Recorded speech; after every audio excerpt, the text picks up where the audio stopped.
Let's chat about the Mildenhall Treasure. It's one of Suffolk's most extraordinary tales. A Roman silver hoard dug up by a ploughman all the way back in 1942. The treasure is worth around £2 million today, and it sits in the British Museum. And it inspired Roald Dahl to write his only non-fiction book. And now it's going to be reprinted, all to raise money for the Mildenhall Museum. And the revival of this is thanks to West Suffolk MP Nick Timothy, who joins me now. Nick, it's lovely to have a politician on with some good news. Yeah. No, I'm really chuffed about this. I love Mildenhall Museum. I've made a point of trying to give it all my support from the first point at which I was elected as the MP. And I just thought this was a brilliant opportunity to win some publicity for the museum and get some more visitors coming, but also to allow them to sell copies of the book, because everyone loves Roald Dahl. And this afternoon we're going to launch it with a special reading with children from St Mary's, one of the local schools where I'm a governor.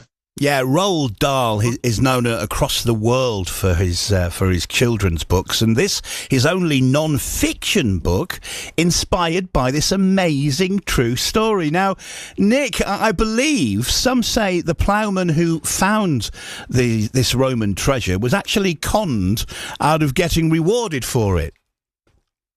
Yeah, there's a kind of complicated story. So there's a chap called Gordon Butcher who was ploughing the field, and he took it to, I believe it was his boss actually, who was a bit of an expert in antiques and so on, and he kept it, which I believe was against the law, because you're supposed to declare these finds when they come, which meant that when the time came later and the authorities found out about it, the compensation that was given was much lower. But I know Roald Dahl sent Mr. Butcher some money after he made money from selling his book. How difficult was it to get this book reprinted then? Well, it was a bit of a complicated story. So I made the suggestion when I visited the museum, I don't know how many months ago now, actually. And I said I'd write to Roald Dahl's family asking if we could have permission to print it, because the book is out of print now. And so I did that, but the family came back and said, well, we've actually sold all the rights to Netflix. And at that point I thought, well, big American company, they're not going to be interested in a small museum in Suffolk, are they? And I wrote to them and they said, actually, yes. I mean, I think they are insisting on keeping a small percentage of whatever profits we make, which probably won't be very many.